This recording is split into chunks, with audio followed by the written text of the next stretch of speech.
Greetings and welcome back to room 303 and our talks with Walt, as we are calling our walking through the Leaves of Grass deathbed edition of Walt Whitman. We now turn to starting from Paumanok, section number 15 out of the 19 sections. So we are now toward ending, right? We're coming to the last 5 of these. Now this may be one of the most personal of the sections, certainly of starting from Paumanok. Many have argued as well that it's just kind of a continuation of the types of language that he was already using in the previous section 14. Now, speaking of that, our assumption is that you've been following our stuff at learnstrong.net. Down that left-hand side, find the folder that says Talks with Walt. I hope that you've been able to enjoy the experience of the Inscriptions 24 poems, and then the intro to starting from Paumanok in all 14 sections that we've worked with before. Speaking of 14, notice the continuation from 14. So, for example, we will finish with the lines, coming among the new ones myself to be their companion and equal, coming personally to you now. There's a certain intimacy already that's being established in passage 14 that we're going to get to 15. Enjoining you. It's an interesting word, right? Enjoining. And again, as we pointed out, some of the sexual kind of potentialities that are there playing with it, 14, section 14, well, I'll continue in 15.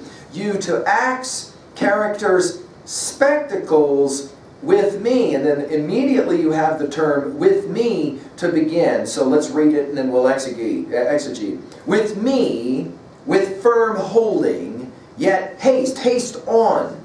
For your life adhere to me. I may have to be persuaded many times before I consent to give myself really to you, but what of that? Must not nature be persuaded many times?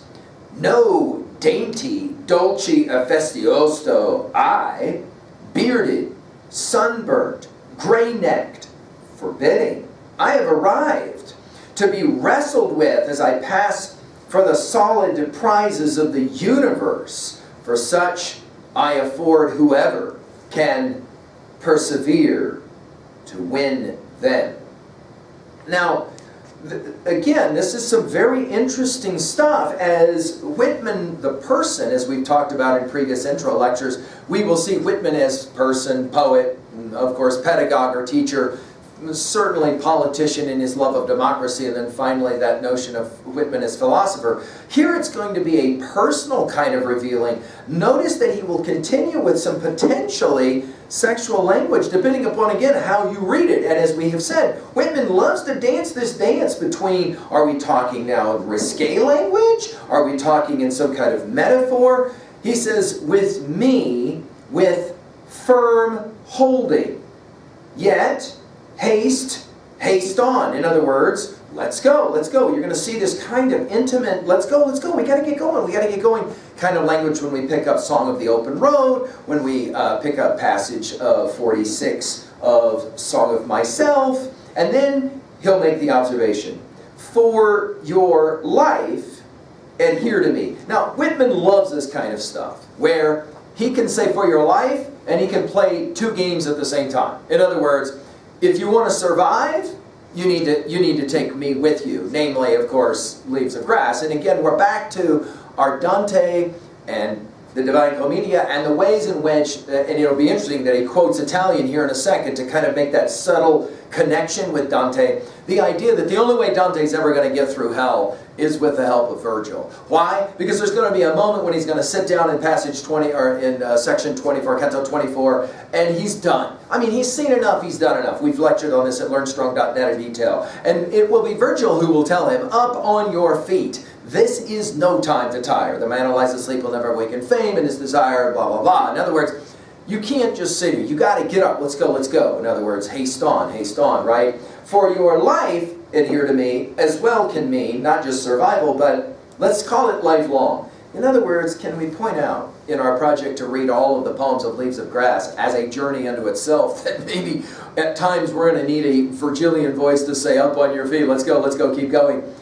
it will be a project for the rest of your life, no matter what age you are. In 20 years upon reading it again, you will come back to a passage like this and you'll read it differently, just like you will all of the different poems of Leaves of Grass. So in other words, for your life, adhere to me. And then the parenthetics that will culminate with a very interesting rhetorical question or two. He says, I may have to be persuaded many times before I consent. And it's hard not to read this and read this as somehow sexual, right? In sexual language.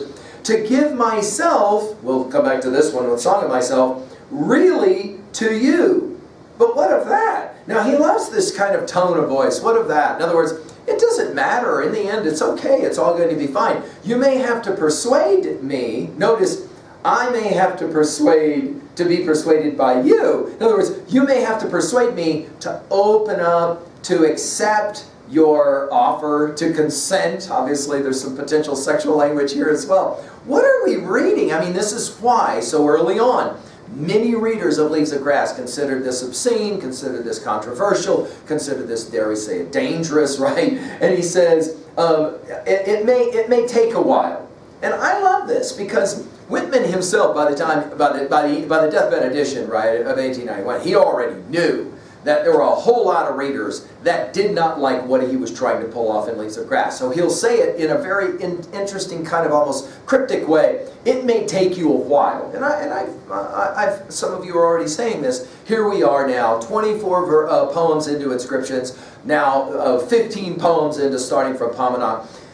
And Leaves of Grass has to kind of grow on certain readers. Now, so let's be fair. There are certain of us that pick this thing up, and from the very first epigraph opening line comes at my soul. We're ready to go to work with this stuff. And we are into it the entire time. But there are other readers.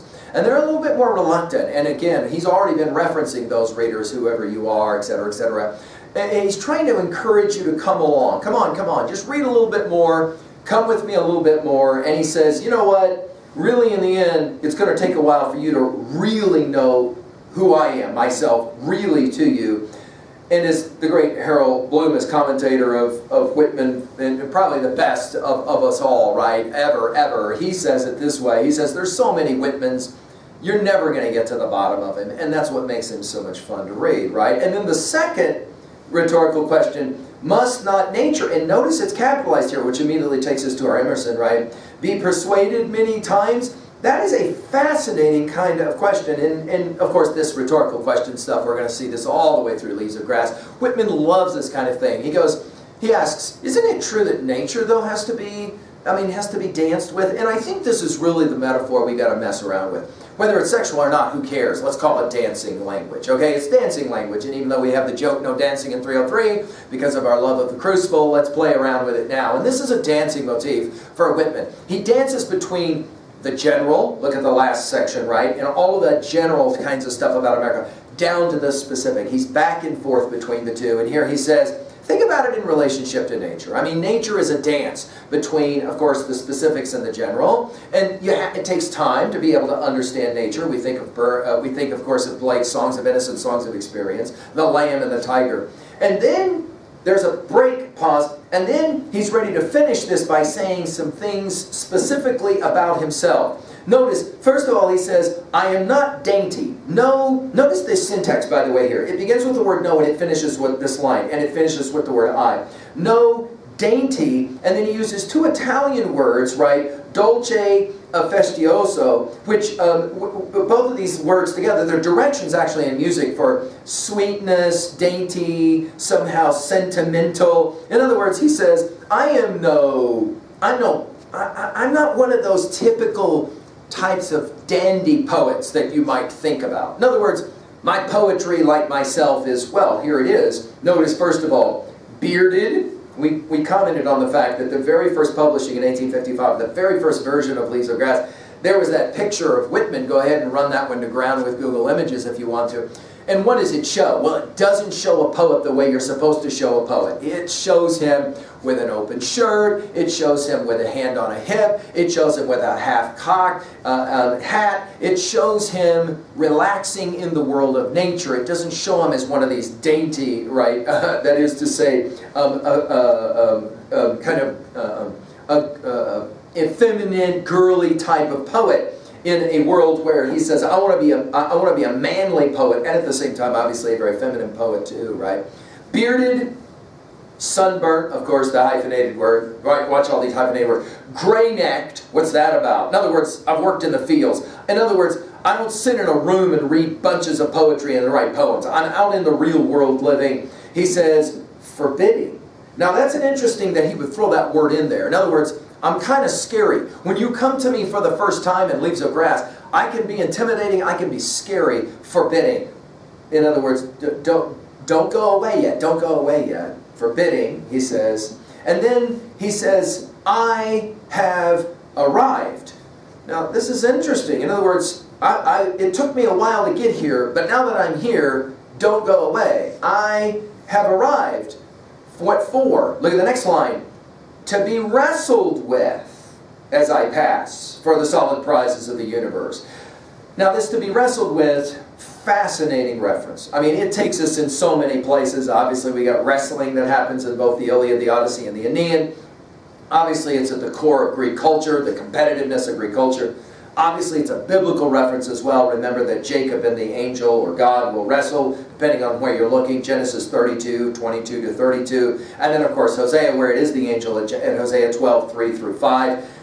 That is to say, Whitman must be wrestled with. Now, I have called these series of talks with Walt. We could have called it Wrestling with Walt. And in fact, I hope that's what we're doing as we pick up these poems of Leaves of Grass. In other words, he says, I want to challenge you. I want to give you something to think about so that when you walk away you go, well, I haven't really thought much about epistemology or ontology or psychology, sociology, or even the theodicy question until I pick up this Leaves of Grass. And then all of a sudden I'm a little bit unbalanced. What do we say in other lectures in our discussion of Rime of the Ancient Mariner? Coleridge's idea that the great Vygotsky, the great cognitive psychologist and theorist of learning, said, we live in this zone of proximal development, cognitively speaking, where everything is known to us and comfortable to us. And what is it that great texts do? What is it that great teachers do? What is it that great poems do? Poets, they move us out of that zone of proximal development just a little bit. It's what Jordan Peterson talks about on that line between order and chaos. And standing right there,